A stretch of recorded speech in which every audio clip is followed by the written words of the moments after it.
How's it rockin', Dween Nation? This is the Dween Sports Podcast. We're about to get underway. But before we do, we'd love if you could like, comment, subscribe, or share.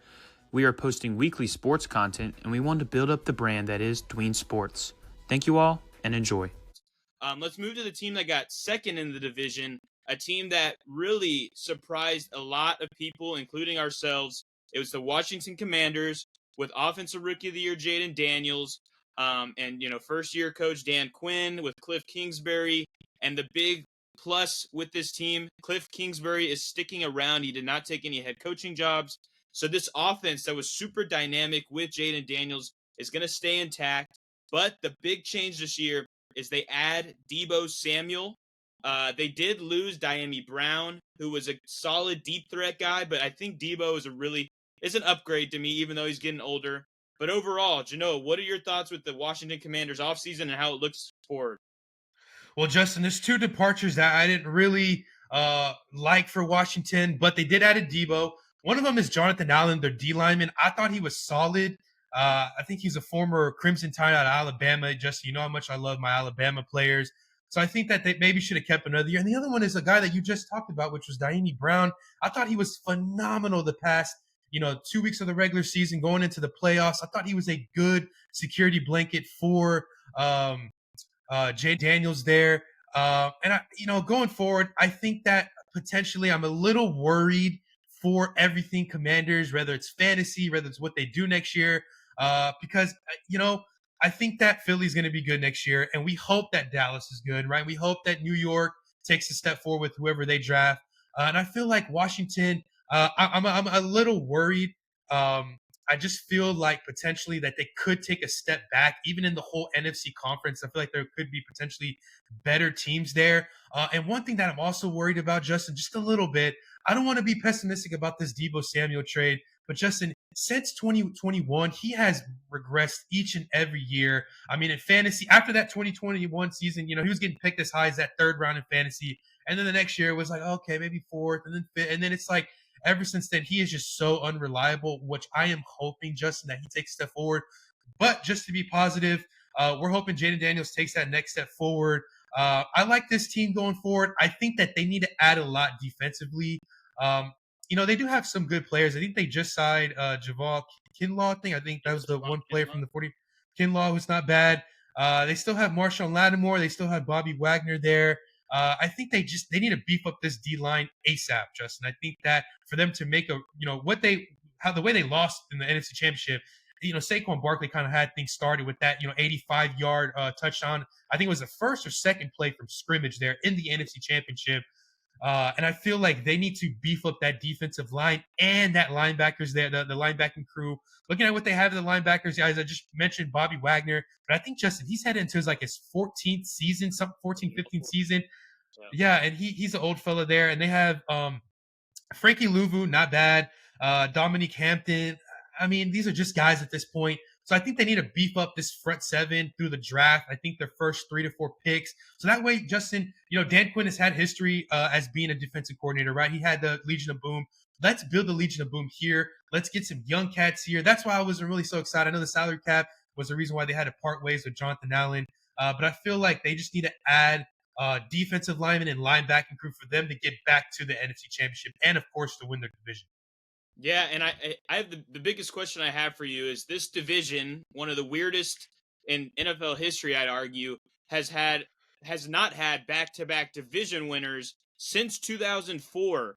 So, with that being that the Eagles won the division last year, what odds do you give the Commanders at winning the division just based on the history of what we've seen from the NFC East? Justin, it actually kind of depends on a team that we're about to talk about here in a little bit, the Dallas Cowboys, on what they do for their offense, because their offense has a lot of holes. Now, if Dallas doesn't do anything, take them out the equation. If New York drafts a Travis Hunter, I like that for their culture going forward. So I kind of like New York as the second team. As good as Washington, I think that if they can get their quarterback there, I know they just signed Jameis. But if they can get their franchise cornerstone guy that can change it around, remember, they lost Saquon Barkley. They need to replace that and some. So that's kind of depends there. To answer your question, you have to say at this point it is the second best odds just because, they have Jaden Daniels, Rookie of the Year. Their offense is pretty good. Terry McLaurin, Deebo Samuel. We like those two running backs. Eckler and Robinson, and their coach, right? They still have the OC Cliff Kingsbury, who's been really good as their coordinator, and then Dan Quinn, who can be very aggressive. So I do like their second best odds. However, every year is a different year. It's year to year basis. Teams change from year to year. They can become worst to first or first to worst there, Justin. I'm a little just slightly concerned for Washington just because of what I saw in my Texans this year. CJ Stroud, phenomenal rookie year, but then all of a sudden, going into year two, we have these issues that pop up week 2, week 3, and you're like, I don't know about this offense.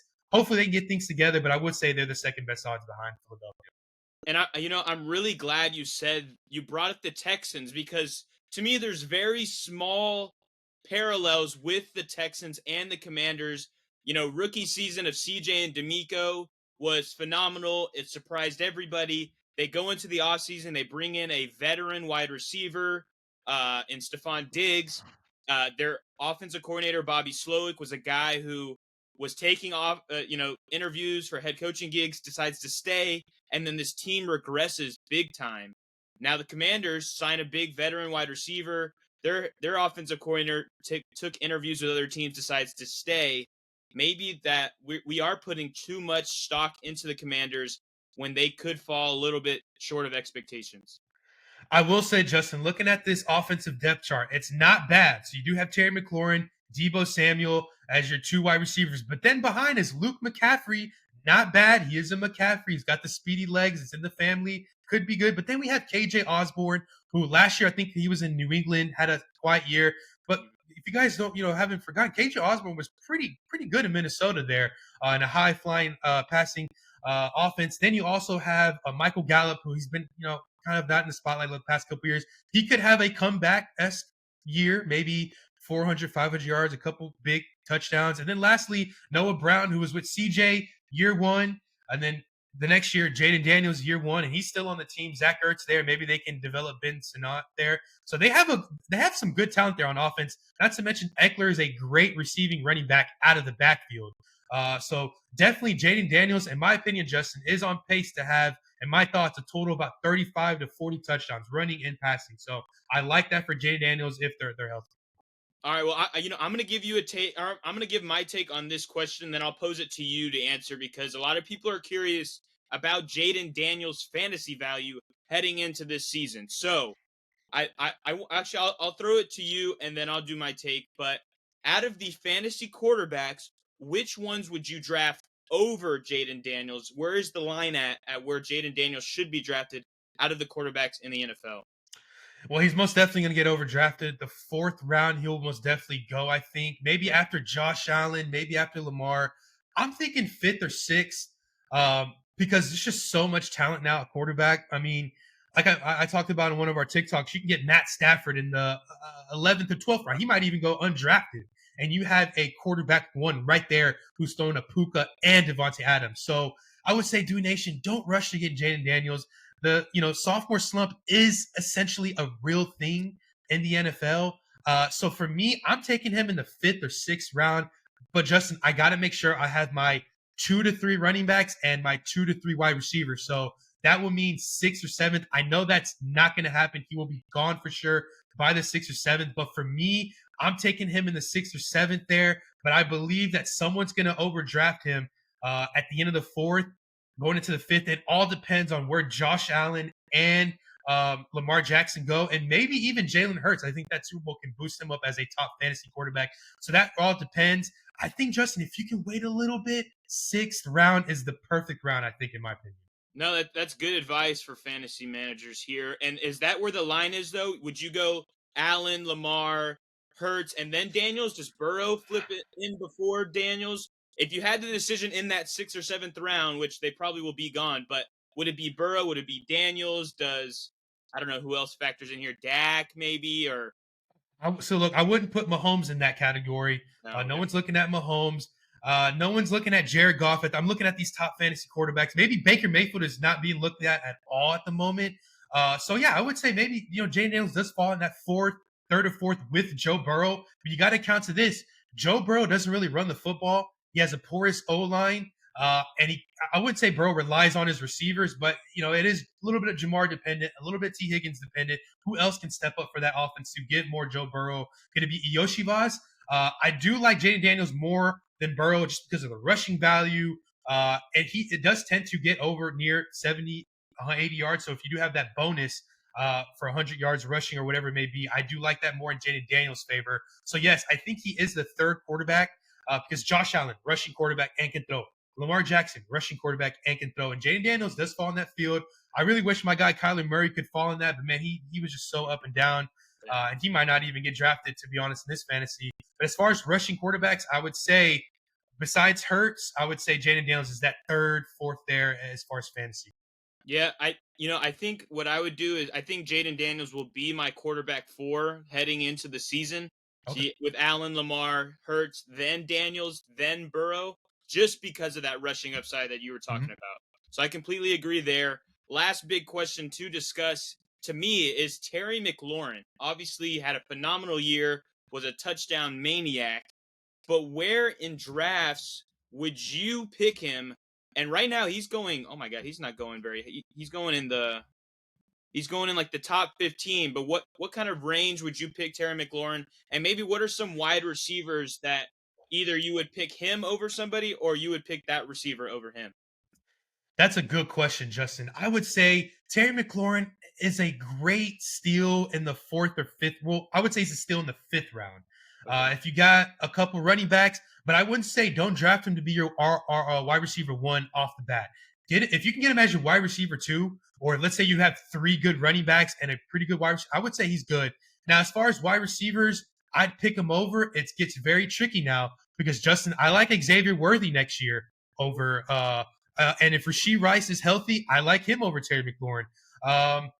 Nico Collins, obviously, I think he's going the first 2 rounds. Maybe I'd pick him over a. What about like Garrett Wilson with Justin Fields? Would you do Garrett Wilson or Mike Evans? Maybe JSN? Which of these guys is okay? I like him better than Jason. I don't like him better than Garrett Wilson. I think Garrett Wilson has a great year with Justin Fields. I wouldn't pick him over Brian Thomas. I'm picking Brian Thomas by far over Terry McLaurin. I would say, you know what, Justin?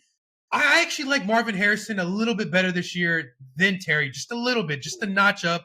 I believe that they take things further. Now, it gets tricky now. What about a Devontae Adams or a Terry McLaurin, right? What about – I do like neighbors, though, this year. So the rookies from last year, right, like Brian Thomas, maybe a Ladd McConkey. I do like Terry more than Ladd McConkey. Terry more than Ladd McConkey. Terry and T. Higgins are right there, neck and neck. I don't know who to choose there. Terry and a George Pickens or DK Metcalf. I'm going Terry over both of the Pittsburgh wide receivers. Agreed. Maybe Terry for sure over Olave. Terry over. I want to see what Carolina does in the draft, Justin. And if they can get Ibuka there at wide receiver 1, maybe a Luther, maybe a Matt Golden. Justin, I don't know. I like that. I wouldn't say over Terry, but Terry just a little bit over of who can be in Carolina there. So it gets very tricky there. I like Terry, though, for sure, 4th or 5th round. Yeah, I think he's going to, by draft time, by August, I really am convinced the way that their thoughts about Washington, he's going to be a 3rd rounder, 4th rounder. And I don't hate it at all because he's a wide receiver 1 on a team that, Jaden Daniels has been really great at quarterback. To like kind of give my line with Terry, I would pick McLaurin over Garrett Wilson, over Adams, over JSN, over Ladd. I think the big one is like Drake London or Terry. I'd probably lean Terry. But Drake London ended the season really hot with Penix, which gets me excited. So that's kind of the line. Like wide receiver 10, 11 would be a really tough decision. But hey, I have high hopes for Terry, even though I think this offense could regress just a tidbit heading into 2025.